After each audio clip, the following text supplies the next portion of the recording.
Y'all got Instagram? Y'all got Instagram? Y'all follow the Hot Room 719? Good. All right. So I have my 3 individuals with the bios. Wanna go ahead and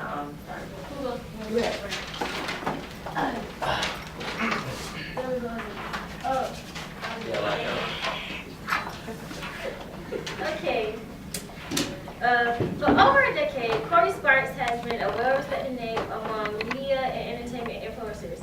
And the transformation of Epic Records with CEO and music executive L.A. Reid at the helm, Corey earned a coveted role as radio promotions manager for the Southeast and Midwest regions, making him an emerging industry leader to watch. A former radio personality, Corey got his start at Cumulus Media, WQQK 92.1 FM/WNPL 106.7 FM Nashville, where he doubled as assistant promotions manager. He quickly developed a track record delivering results under pressure, leading creative grassroots marketing strategies, and maintaining key relationships in the entertainment industry. In 1999, Corey embarked on the dream of becoming an entrepreneur and launched SIT Marketing, an independent promotions and marketing company specializing in grassroots urban marketing / promotional campaigns, mixed show radio, street / club promotions, and special events. Garnering more than 30 accounts, Corey excelled as a business owner with a client list to boot, including State Farm, Def Jam Records, Atlantic Record Drive Records, Martell VSOP, and Sony BMG Records. As a service of SIT Marketing, he successfully led and launched the National DJ Alliance record pool for DJs, program directors, and artists. His consistent grind earned him the 2005 Southern Entertainment Award, Record Promoter of the Year. With the work ethic worth admiring, Corey handled the dual position of project/brand manager for setting the pace, marketing and promotions, overseeing integrated promotional strategies featuring mobile, video, print, and online tactics for clients such as Nuvo, Cricket, Tyler Perry Films, and Yo Gotti. Later, Universal Music Group, Jetfin Records relocated Corey to Memphis, Tennessee for the position as Regional Radio Marketing Director, where he secured airplay at urban stations for artists Mary J. Blige, Snoop Dogg, Macy Gray, Common, and Keisha Cole. Shortly after, Corey became the Regional Radio Marketing and Promotions representative at E1 Entertainment, where he secured airplay and product releases throughout the Southeast region for artists Jim Jones, Ray J, Dwelly, Sean Kingston, and Foxy Brown. While in Memphis, Corey launched and led Concrete Magazine, a monthly entertainment magazine. As founder and editor-in-chief, he managed the creative development process and established the publication as a staple on the local hip-hop scene. A native of East St. Louis, Illinois, Corey received a Bachelor of Arts degree in journalism from Lane College and studies communication research in the graduate program at Middle Tennessee State University.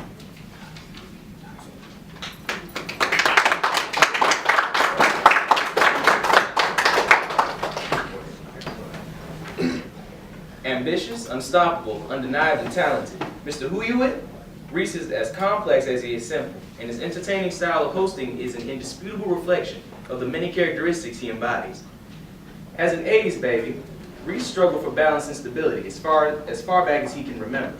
Moving from state to state and attending 8 schools in 7 years, Reese finally found a solid base in 1996. Under his father's roof in none other than the illest of towns, East Orange, New Jersey. When thinking back on the move that ultimately inspired him to be where he is today, Reese says, "My father did everything he had to make things happen. Under his tutelage, I learned to challenge myself and believe that anything is possible through persistence, consistency, and planning." Early life. Rigorous individual practices honed Reese's skills, causing him to accelerate on the inner-city basketball courts of New York and New Jersey. He eventually landed a scholarship at Atlanta Southern Polytechnic State University, which is where his undiscovered gift, the gift of rhyme, was recognized. Stepping up from performing for his teammates on long bus rides, Reese began to enter talent shows around Atlanta, eventually releasing 2 singles that gained national success. Get to the Money and Let's Go were definite fan favorites, generating single sales that placed Reese on the top 10 on the world-renowned Billboard charts for over 40 weeks with 92 separate chart appearances. Setting the tone. Never being the one to play one position, Reese progressed from SPSU College Radio, 93.7 FM, to hosting shows on 1420 AM and WIGO 1570 AM. Reese has also been casted to co-star in the Tri-Wars film Cain and Abel 2012. Reese is currently host of The Reese Show on Open Vision Network. Reese was featured in Death of a B-Boy, which starred Bow Wow and Reese has been named spokesperson for the Shad Ireland Foundation for Kidney Disease, and named the face for Positive American Youth Incorporation, a nonprofit dedicated to youth advancement. Reese is currently hosting a weekend midday show on Radio 1's hip-hop-based station, Hot 107.9 FM, in Atlanta, and is featured on Foxy 105 FM every Saturday at 8 p.m. hosting celebrity interviews on Go Ham Radio. Reese is also travels with Red Bull as the host for their Midnight Run campaign and is the spokesperson for United Healthcare's Get Fit campaign in the greater Atlanta area. Because of his deep commitment and service, Reese has a long list of honors and awards, indicating his community's appreciation for his sacrifices and hard work. He has been featured on Oprah's Angel Network website for his work with Pay USA's Ball for Books 3-on-3 program. Voted by Boys and Girls Club members to speak at the BGCMA's Passport to Manhood, Hot Block Magazine Hip Hop Community Service Award, featured in Flyer Promo City Guide for Community Commitment, inducted into the Atlanta Metro College Athletics Hall of Fame, host of the Community Report on Open Vision Network TV, featured on People TV, and named a member of the United Athletes Foundation, alongside Ray Lewis and Jim Brown.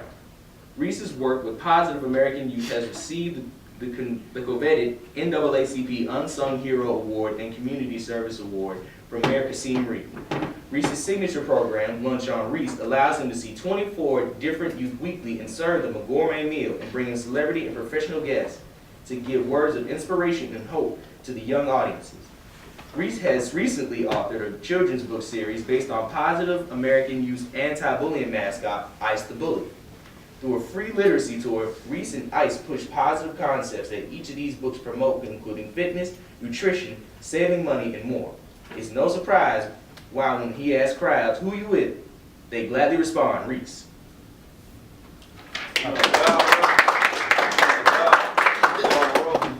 Jennifer J. Davis. Jennifer J. Davis was born and raised in Chicago, Illinois. Since a toddler, she had a strong passion for entertainment. Naturally having a musically inclined family, she spent her youth pursuing her own dreams. Engaging in numerous singing and rap groups, in college she majored in business and she found her niche, management. In 2005, she started a promotion company, Decked Out Entertainments, that partnered with other promoters and investors in greater Atlanta areas. Landing events with Kellis, Jazz Fa, Ludacris, and Rick Ross, to name a few. She later became a partner with companies as backstage management, such as Almost Famous. By event coordinator and industry coordinator Robola Williams, there she worked with artists like B.O.B., Jake Lattimore, Rock City, Planet 6, and more. With her growing independence and passion, JC Management Service was launched in 2010. Her first client was fashion shoe designer Taylor Bailey. She was able to organize, manage, and partner with the designer, assisting in placement of shoes to a celebs and socialities. In 2005, she was blessed to create, develop, and coordinate the Atlanta event Paint the Town Static, where there was a collab of music, art, and fashion. The event was geared around the designer Taylor Bailey, showcasing his newest design while enjoying the excitement of an art show, fashion shows, and diverse music ranging from hip-hop, R&B to rock. JC Management now holds a roster of artists/clients that range from fashion to entertainment. Specializing in marketing and branding, JCM is a boutique management company that has unique clientele who are the new age movers and shakers in the entertainment, fashion, and music industry. In November 2014, she took another venture by the horns and wrote the treatment, coordinating the storyline, and assisted the director for Blake, featuring Snooty Wild music video, Niggas Hate. She feels blessed and will vow to continue to press forward on her road of wisdom, abundance, and learning, teaching, and success in love.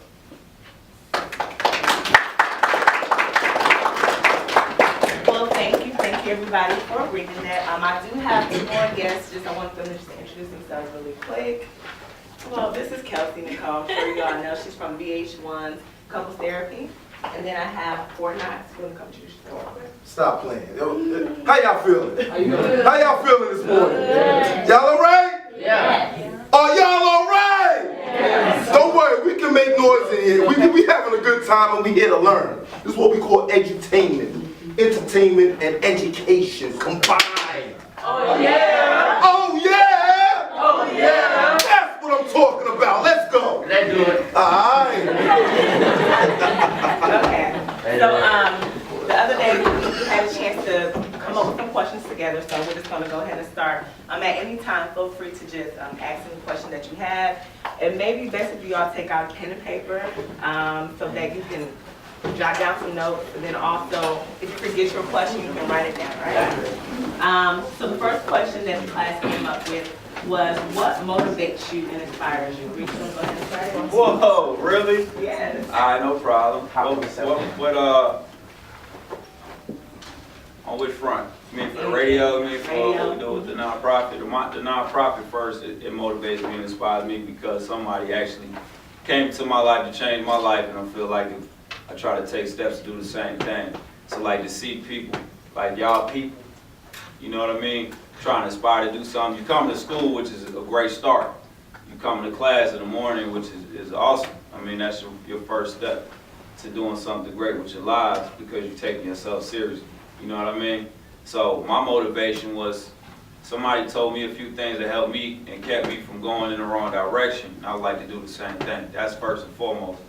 My motivation to do radio is that for some odd reason when I speak, people listen like y'all doing right now. So it's been working out pretty good for me, and I get to stay close to music and the entertainment industry, which I had a background in that as well. What also motivates me is just the wanting to be number one, the wanting to win, and also the wanting to respect other people that's winning. Like for Knox, when he hosts events and I'm hosting events, I know I gotta be on my A game because he's gonna turn up, as y'all can see.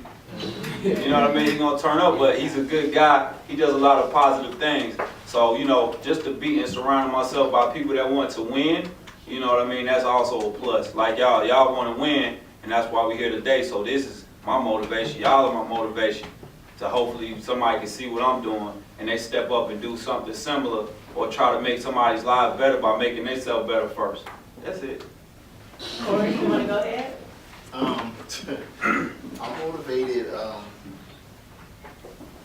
don't know, I think things around me, I have a child, my family, but I'm also motivated by myself only because, you know, I come from the projects and working my way up and trying to be somebody. I've always wanted to be great, and I've always pushed myself to be great and surrounding myself with people that were great and that motivated me and me wanting to follow them and learn from them. I always surround myself with opportunity. I always tell people to surround themselves with opportunity. That means that people, you ever heard the phrase, you are who you hang around?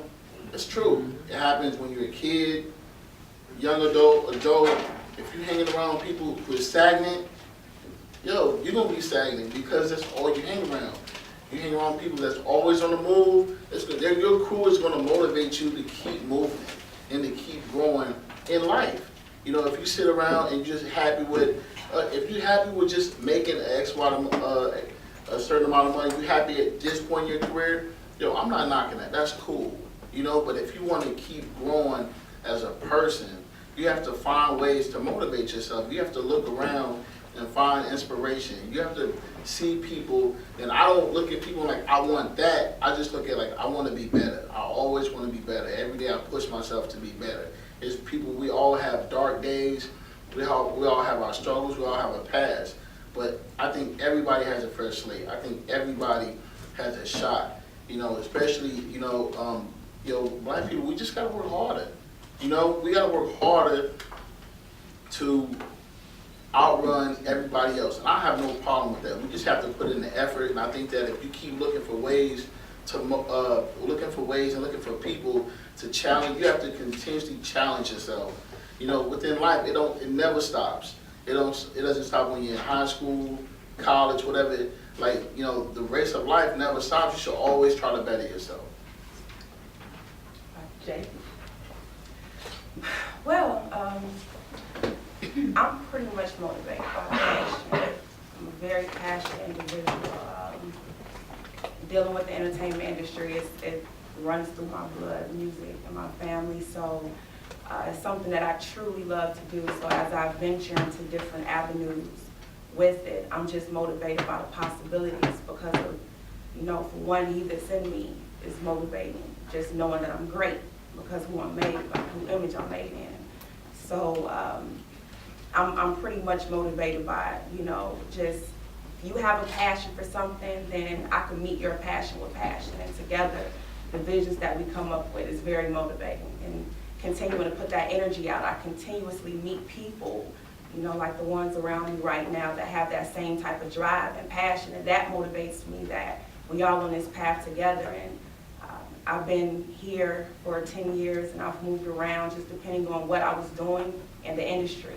But I've met so many people along the way and I see them now, we're still on this path. That's motivating. So many people give up because they don't know how to go within themselves and really see the truth about who they are and really what their passion and what drives them. So in motivation, a lot of times you have to stop and be still and listen to what's going on inside of you so you can really know the truth and not be distracted by the people, the influences around you that may not know what they really want, So my motivation just comes from truth and passion. The next question, starting with you again, Reese. Describe your schedule. What are your day-to-day responsibilities with the radio station, your nonprofit? Woo! What the kids want to know. Okay, y'all ready? All right, first I'll wake up. Right. Nah, it just depends, like on a typical day if I am on. All right, let's go Sunday, for example. Let's start Sunday night. Did a live broadcast at a club called Taboo 2, which means that you're in the club and you're on the microphone and people can hear you over the airwaves. Y'all ever heard somebody at the club on air like that? Yeah. You know the reason for that? Who can tell me what they think maybe the reason for that is? To make it sound turned up so more people can come and spend some money, that's the reason. But it's part of an advertising package that the radio station sells, and they get different on-air personalities to go to the club, the ones that they feel like they could bring a crowd. So it's me right now, so I appreciate that opportunity. But first, I'm there from 12 to about 2. I'm really off at 2. I always stay a little longer so the person that's paying me can feel like they get more out of it. You know what I mean? That's the way relationship building with the people that actually are, that help monetize the situation. So I'm there till about 3. I get back up, I go to the radio station at 6 in the morning. I go show prep. I also run boards for different shows, put in some of the national shows like James Fortune and things like that on Sunday morning. That's about 2.5 hours of sleep right there. You get up, go do what you gotta do, show prep for my show. Then I go on air at 10 o'clock, 10 a.m. I'm on air from 10 to 2. I get off at 2 this Sunday. So I went, had an event, can't even remember. Let me go on my Instagram page. That's how I remember. Yeah, thank you. See, she's smart. Hey, that's how she get all the big money. So then after that, we went over to Sylvan Road. Y'all know what Sylvan Road is, right? It's a Section 8 senior home down there called Lakewood Manor. And we fed about 200-something senior citizens through our nonprofit, Positive American Youth. We got a food pantry. So I know it's called Positive American Youth, and we deal with old people, whatever. But we go and feed the seniors over there. We do cook meals. And it's just so they can get a sense of family because their family might not visit them or something like that. So I bring my kids down there. Some of our volunteers, some celebrities come, and they just come kick it with the other people, have a good time. We give them free food. My homeboy Chef B, he cooked for them. So that was good. So that was about 2 to 4 o'clock. Right after that, I had a little family time, got to kick it with my kids. Then I just prepped for another event that we had Monday. I don't remember what we did Monday, but it's like you see, every day is like that. So then right after that, went back to the radio station. I went to go kick it with Hood Rich Radio. I got a couple of records that we're working on now. I'm gonna tell y'all, is that camera running? I ain't gonna say the names. I got a couple of artists that we working with that are really big. Y'all know the dude that did swimming pools? Yeah. Don't say it, the camera running. So, I was messing with you. We got something working out with him and my homie 8 Ounce. So we got a record that's working on that, and I was talking to DJ Spins about doing some tracking for the remix of that song. You know what I mean? So then right after that, I went on air again from 2 a.m. to 6 a.m. This is our Sunday still kind of. It feel like one long day. So then right after that, I was on air late night, 2 a.m. to 6 a.m. Got on Monday. We had another event, also building out our own internet radio station. So it'll be some internship. Are y'all seniors, junior? Seniors? All right. If you once you graduate, or next year, probably have some internship opportunities at an online radio station called Who You With Radio. It's about to launch in January, which is another venture that I'm actually doing. You know what I mean, with our team. So that's gonna be cool too. So we had to do some things over at the new studio. And I went back to the radio station to pull air checks, which is basically just recordings of yourself on air to polish up my skills and make sure I'm better than everybody else. Because I want to be. There's no point in being second, right?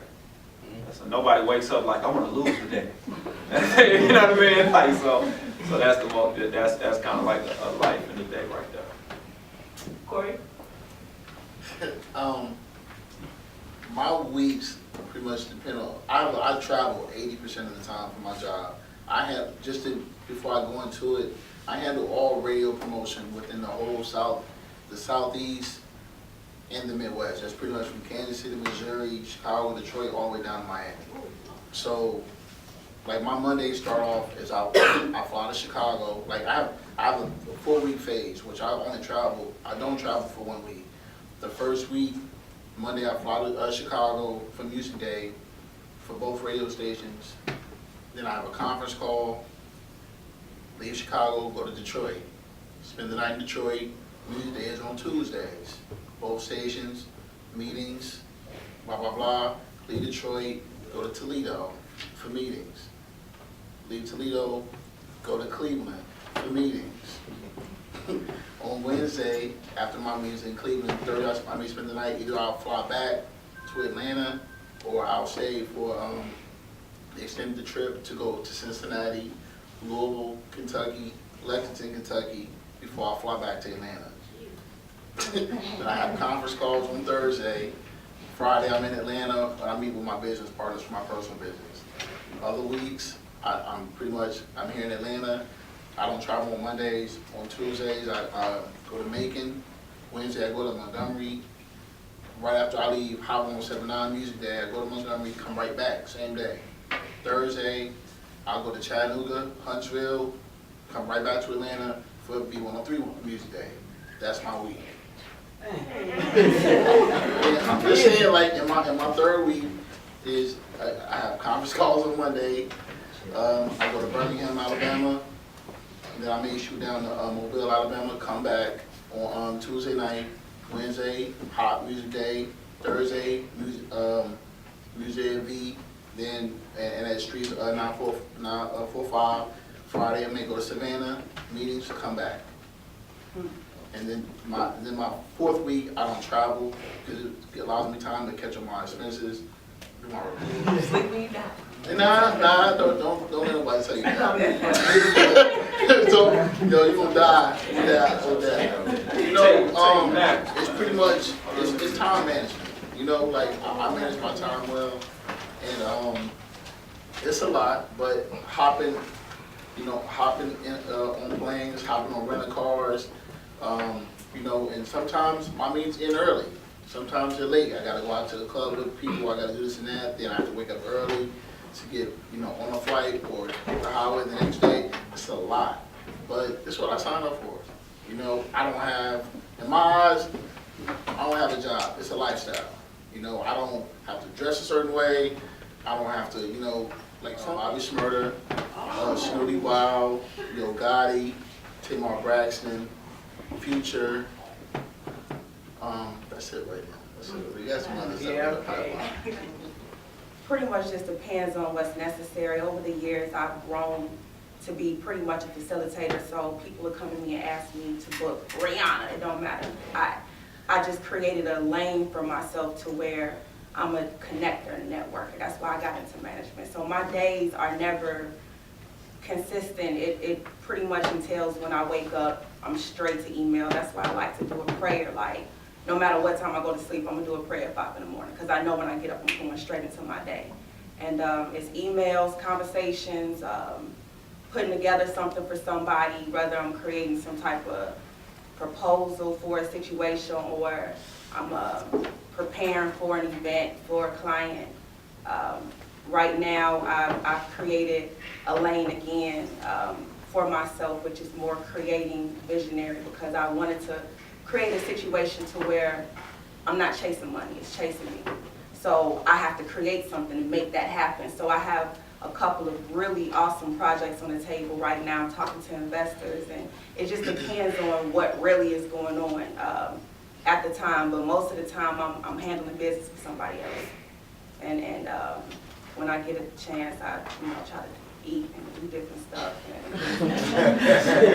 And that's The just the way it necessities, goes. no doubt. But you know, it's what we signed up for. I love it, so it doesn't come with a complaint or anything. Exactly. Okay. Next question reads, what are the best and worst aspects of the music industry? The worst is that people are coming, shelf means that they're not coming out. We up now. How many artists that you know can't monetize and capitalize on this situation? So you got 1,000, a million people that do music and that rap, and only maybe 10% or 5% are actually making money off of their situation creatively. You know what I mean? And out of that, are they able, and out of that 10%, it's probably 2% that are actually able to keep their money that they're making. Because they're in bad situations and bad deals. So a lot of times we looking at the creme de la creme, and we look at people like, I don't want to name anybody because the camera rolling, but you see people and they got tattoos on their face, they got all this stuff going, and they're successful. So we look at that and say, I can get a tattoo on my face and be successful as well. But are you that person, really? Are you going to be able to get to that level to where it don't matter how you present yourself to be successful? Because the truth is, the first thing we see is on a book is its cover. So if you're in a store, right? I always use this example. If you're in a store, and me, I like to eat honey buns, right? So if I go to buy a honey bun, and I see that it looks smashed in, and I see one that looks better, which one would I pick? The better one, right? That's just perception. Always think of yourself as the honey bun that ain't smashed in. See what I'm saying? You want to present yourself in a way that people will make it easily to approach you. And sometimes we look at big artists or people that play the NBA or people that are extremely successful, what we think is successful, and we try to mimic them saying, he did it, I could do it. You don't know his whole situation. All you're doing is taking this part of it and applying it to yourself so you can feel comfortable. Sometimes you have to be uncomfortable. Like, for example, I know I'm going a little long, but for example, when I used to come to school in high school, I dressed regular, you know what I mean? Once a week, I used to put on a suit and go talk to all my teachers. I hate wearing suits. Hate it. I don't like it at all. But I understood that. I saw the top 10 billionaire list came out in Time magazine. Every single one of them had on a suit. I like money. I want to look like money. You see what I'm saying? So I said, I'm going to put on a suit and I'm going to go talk to my teachers. And every single one of my teachers, you know what they said the first week I did it? How you got on a suit? You got to go into a funeral or something? I was like, nah, I just wanted to feel successful, and I wanted to talk to somebody that's successful, which is you, which is a teacher, because they went to school, they did what they had to do, they getting a paycheck to come do what they like, which is influence young people to influence you. So I wanted to feel and look like money. So I did. I put on a suit. I went to talk to the teachers, and they gave me, different things, talking about my grades, whatever. And then I was like, I'm gonna do this once a week. And then you can imagine, like, felt real corny the first week, like, man, I got on this suit, and I put it on. I'm like, man, I don't want to get made fun of. When I got there, all my homeboys was like, man, you clown. You look like you about to go knock on doors. You know what I mean? All the chicks liked it, so it worked out. But you know, flip side, that's the part I don't like, the perception of it. Like, everybody that's winning ain't necessarily really winning. And then you got people that dress and look a certain way, and they're like an exception to the rule. So I hate when people try to mimic that without knowing what they did to get there first. You know what I mean? What I love about it is the second part, right? What I love about it, it gives opportunities to people like myself. I was like Anthony, I could tell how you are in school. You probably get a lot of attention for some of the things you do. You know what I mean? I was like that. I was a little outgoing. I made a lot of jokes. I kept the class entertained. The only difference, I'm not saying this about you because I don't know you from a can of paint. I just peeked when I walked in.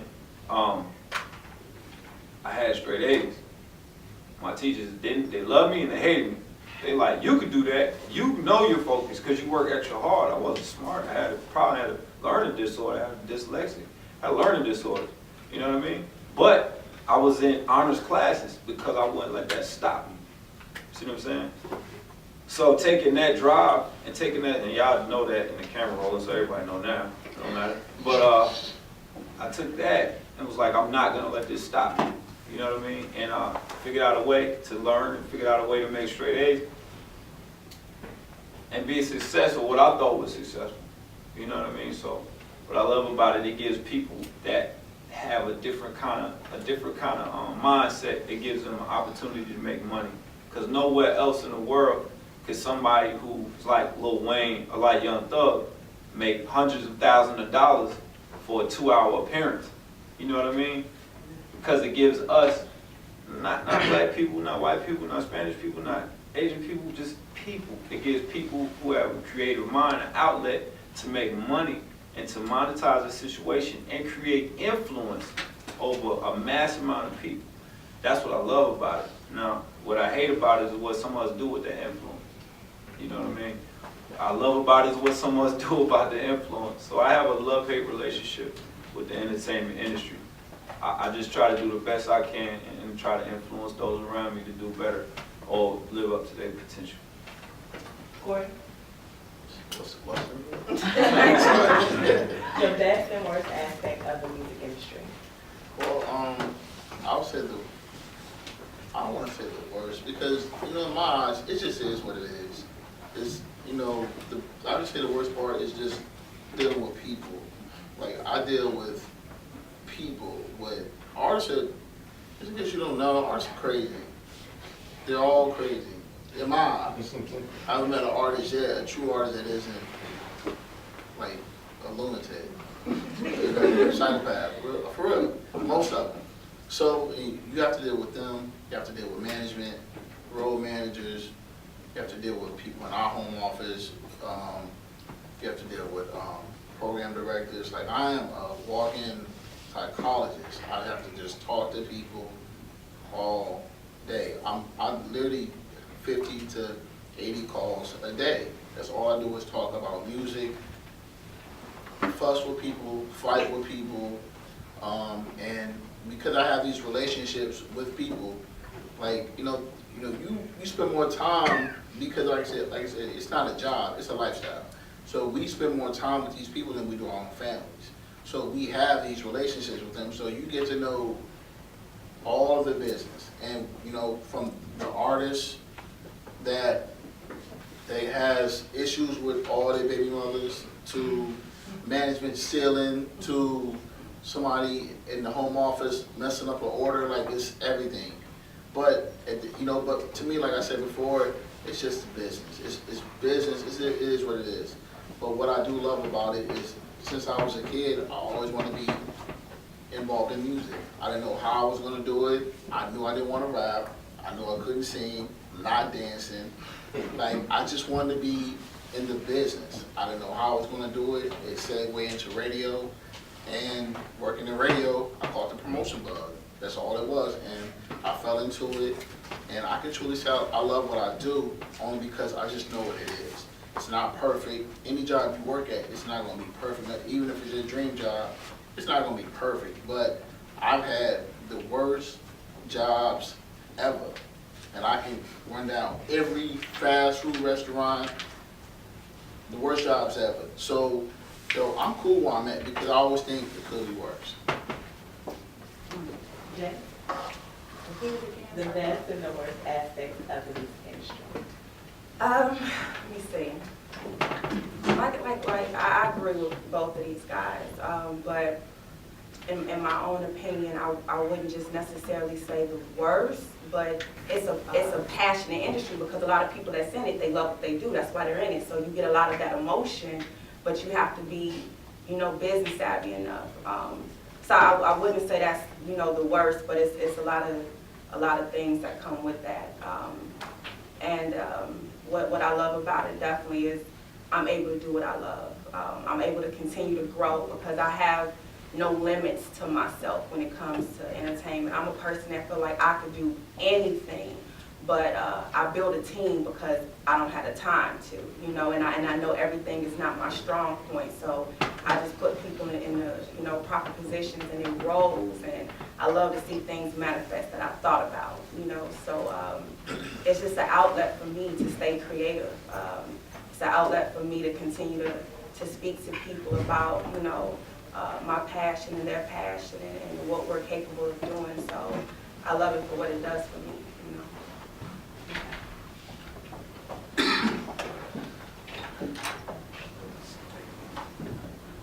Real quick, you all, how many of you all plan on going to college? Be honest. Okay. Just so you all know, all of these individuals have went to college.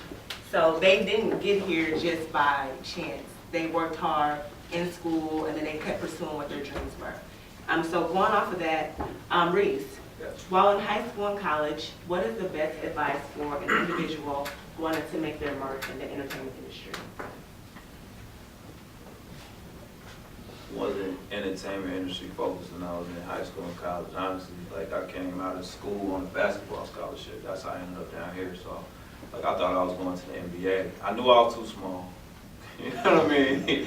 But I just felt like if I played or practiced like I wanted to go to the NBA, then maybe I could do something and make money off what I love to do every day. Toward the end of my college career, I don't know, some of y'all ride the bus or whatever.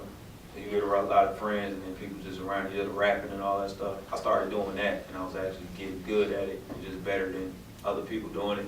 And people kept saying, man, you should rap, whatever. So I was like, all right, cool. But, having my mindset, when I was in school, we had a radio station that wasn't up. It was just there. Nobody was doing anything with it. So I was like, hey, if I make a song, I can play my own song. And everybody else I know that do music. So I got them to open up. I wrote a letter to the president, got them to open the radio station back up. Went up there, started making songs and playing them on there. And then using everybody that was on campus that did music, you know what I mean, to submit their music. And I figured if they listen, and they got their friend to listen, then they'll be listening to me. And then I learned something about myself, meaning that I was pretty, just quick with people calling in and having stuff to say. And then I started trying to pursue a radio career. So I guess that's, my focus in high school with it was, or actually in college with it, was just trying to create an outlet and then studying the other outlets, which would be FM radio, other internet radio stations and things of that nature. But I guess to answer the question, the main thing was just I was focused. You gotta focus on something and have a goal. But you had that goal, create a path for that goal. And then don't let people stop you from doing it unless they give you good advice, like try this instead of this. See if it's gonna work, think about it, do it or don't. Assess it. Corey? You mean repeat the question? Okay. While in high school and college, what is the best advice for an individual wanting to make their mark in the entertainment industry? Kind of like Reese, when I was in high school, I played football. So I wasn't really into, I knew I liked music. I didn't really see myself being in the industry. Like, I just like music, but I played football. And like Reese, I was short, I know I'm going to the league. So, I was so I wasn't even a good student in high school. High school, me playing sports helped me get to college. But I didn't become a good student until my sophomore year in college, where the light turned on. And from there, I still didn't kind of know what I wanted to do. I started working in radio when I was in college. I fell into a radio show, ended up doing nights because I was wild. And it's how it worked. And then when I went to grad school, I was doing radio on campus, and I worked at the radio station in Nashville and college. Just always, but I think even through when I was in high school, I was always a hustler. So, like, it worked out for me in the long run, like getting into the music industry, because I always hustled. High school, when I was a kid who would do anything. I was always selling something. I was always in the street. I was doing something, and everything kind of just came together in college. Like, I kind of just got it, you know. But a lot of that, it just happened over time. But I knew I had to go to school. I had a mentor that was always pushing college. Both of my parents went to school, but I'm not listening to them. You know what I'm saying? Like, I'm just being honest. I wasn't listening to them.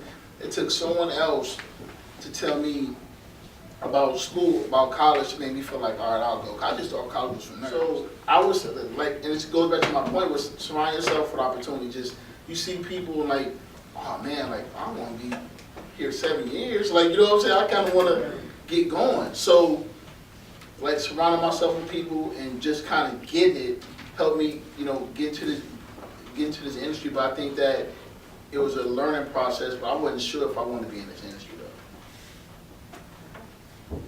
Jay, what is some advice for them while they're in high school and when they go to college on how to make their mark in the entertainment industry?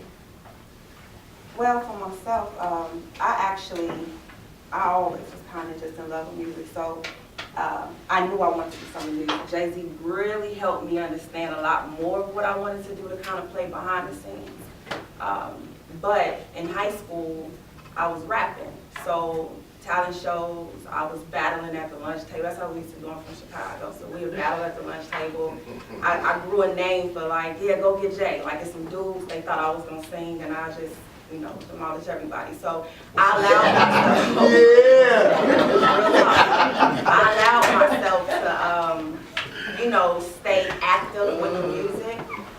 When I went away to school in New Orleans, I decided to take up music. But my first year, I was battling being on the stage or being behind the stage. So I went for music, and I'm like, it's something else. The chorus was kind of whack. I didn't know how to feel about it. So I got still within myself. I was learning there to keep the outside influences away from me. And I started taking up marketing, and I followed my instinct, you know. So for me taking up marketing, it blew my mind, because when I went to class, I knew everything. And I was like, how did I know this already? You know, I never took it before, you know, like that. So it was a niche, but I have to be, you know, openly honest. I didn't know school was for me, because when I started really opening myself up to business, it was just so easy for me that I was ready to go make moves. So I literally left school my sophomore year, and I moved down here to Colorado.